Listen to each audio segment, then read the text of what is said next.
Queridos amigos, sejam bem-vindos a mais um vídeo no canal Poptopia. Eu sou o Daniel. No vídeo de hoje vamos falar sobre a revista mensal do Wolverine, o arco A Guerra do Dentes de Sabre, uma história bastante violenta destes dois arquirrivais, né? Que durante muito tempo na franquia X foram ali o sinônimo do mutante mau e do mutante regenerado, né? Wolverine como aquele selvagem que aprendeu a conviver com seus companheiros de equipe, a ser humanizado pelo Professor Xavier, a ser adorado pelos mais novos integrantes dos X-Men e visto, inclusive, como uma referência, se não moral para a equipe, mas como uma referência de conduta para a equipe, aquele personagem que entrega tudo. E nessa fase do Benjamin Percy, o Wolverine andou meio perdido, né? Meio desconectado. Por mais que ele fosse o cabeça da X-Force, na maior parte das missões ele deixava o time de lado e ia sozinho. Teve a fase dele envolvendo com o Jeff Bannister, que é um agente da CIA. E agora, nesse arco final, o Benjamin Percy com Victor LaValle, né? Victor LaValle, roteiristas, estão extravasando essa rivalidade do Wolverine com o Dente de Sabre para um nível de violência quase que doentio, né? Isso traz um interesse a mais para quem não estava muito afim de ler essa revista, né? A gente tem então um exército de Dentes de Sabre de um mundo alternativo que já haviam atacado a X-Force nas edições anteriores, e agora a gente percebe que o plano do Creed, do Victor Creed, é mais elaborado. Ele teve como primeiro triunfo sobre o Wolverine a captura de um dos integrantes, né, da X-Force, e não podia ser outro que não o Quentin Quire. O mutante telepata da equipe foi derrotado pelo exército de Dentes de Sabres ali e se transformou numa arma na mão do vilão. Essa arma, Quentin Quire, ela acaba sendo o diferencial nessa equação. Se fosse garras contra garras, o Wolverine, a X-23 e o restante da equipe da X-Force teriam condições de fazer frente ao time do Dente de Sabre. Mas com o telepata do lado deles, a coisa se desequilibrou. E o Dente de Sabre está com algumas contingências, com alguns planos, e ele principalmente quer fazer com que o Logan parta para a selvageria, para que assim ele fique menos racional e se torne mais vulnerável e deixe os seus companheiros, né? Porque o Wolverine se juntou ali com alguns sobreviventes no Polo Norte, principalmente com o pessoal da Tropa Alpha, e agora eles estão juntando os cacos depois da derrota que eles sofreram na primeira investida do Dente de Sabre. A trama aqui ficou realmente mais pesada, né? No que se refere à violência, a equipe da X-Force vai caçar um dos Dentes de Sabre. Essa caça a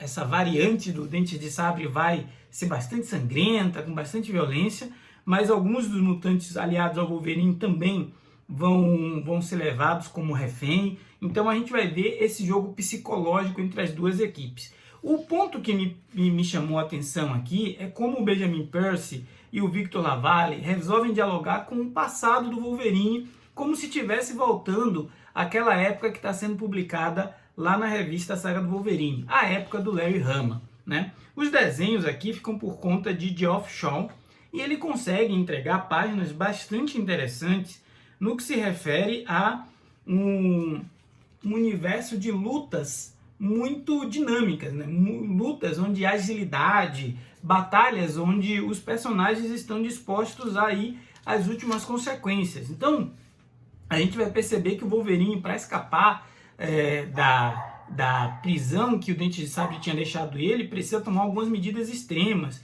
E aqui os desenhistas não fazem concessão. A gente vai ver vísceras, membros, decapitações, enfim. Finalmente, na fase final, né, dessa revista mensal do Wolverine, que deve ir até a edição 30, a Panini acabou de anunciar a pré-venda da número 30, e a gente vai ter essa conclusão do arco do Dente de Sabre, que tem mais ou menos ali umas 10 partes, e a cada mês a gente tem tido a Panini publicando 2 partes, né? A partir do momento que a gente avança para a edição 26 da revista mensal do Wolverine, a gente vai ver que um novo player entra na partida, né? O Groxo e as outras personagens que estavam no subsolo da ilha de Krakoa, junto com Dentes de Sabre, aprisionados, montaram uma equipe que se chamam Exilados e agora estão também buscando a sua vingança contra Victor Creed. Quer dizer, além do Wolverine, o Dente de Sabre vai precisar lidar com esses outros mutantes que ele maltratou durante o período que eles fugiram do poço, né? Isso reflete aquela minissérie do Dente de Sabre que foi publicada algumas edições atrás na revista mesmo do Wolverine. Então, se você só está lendo Wolverine, você consegue pegar de boa. Se você está lendo Wolverine e os X-Men, você vai perceber que muito pouco se fala sobre a queda de X, muito pouco se fala sobre a Orcs. Está mais focado na revista da X-Force, esse tema da Orcs, mas agora a revista da X-Force já foi deixada de lado e fica só a revista do Wolverine, onde a gente vê aqueles remanescentes da Orcs e da X-Force e da Tropa Alpha, junto também com esses novas aparições, né, que são os Exilados. Inclusive tem alguns personagens bem interessantes aqui, como a Necro, estão se organizando, se mobilizando para essa ofensiva contra o Dente de Sabre.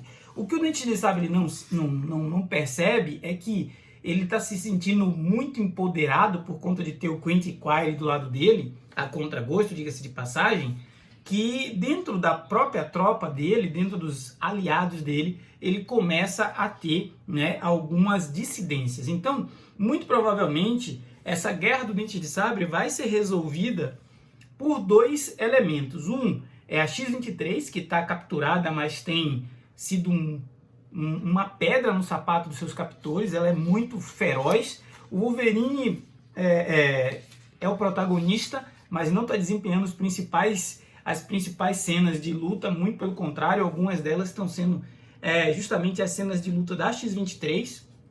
Isso não me surpreende, a Marvel tem apostado muito nela como a sucessora, mas o que me chama a atenção é que no final dessa edição 26 aqui, a gente vai ver o Logan levado para uma condição onde ele realmente não vai ter condições de fazer frente aos seus adversários, a não ser que a reviravolta na trama seja muito grande para a gente ver a luta se equilibrar de novo. Mas eu acredito que esse é o plano dos roteiristas, né? Fazer a gente acreditar que o personagem tomou uma surra, foi completamente tirado da jogada para ele encontrar uma maneira de dar a volta por cima. Afinal, a gente está falando de um quadrinho de super-herói, nada mais justo do que praticar e utilizar a jornada do herói nessa história. Além da revista mensal do Wolverine, aqui tem Wolverine Blood Hunt números 1 e 2, né? E essas histórias, elas estão conectadas com a saga Caçada Sangrenta.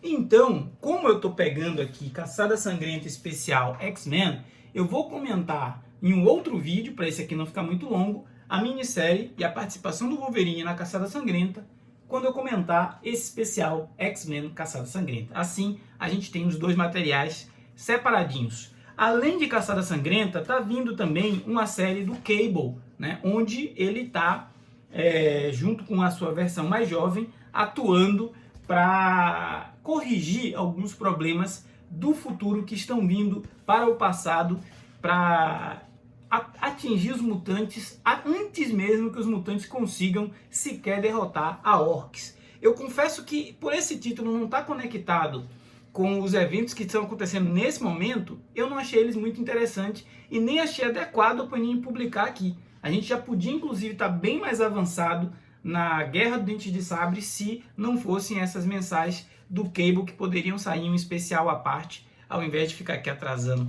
o lado da leitura que realmente interessa. Esse foi o Poptopia de agora. Se você não for inscrito, se inscreva. Afinal, falar de gibi é sempre muito bom. Do quadrinho do Wolverine, melhor ainda. Forte abraço. Até a próxima.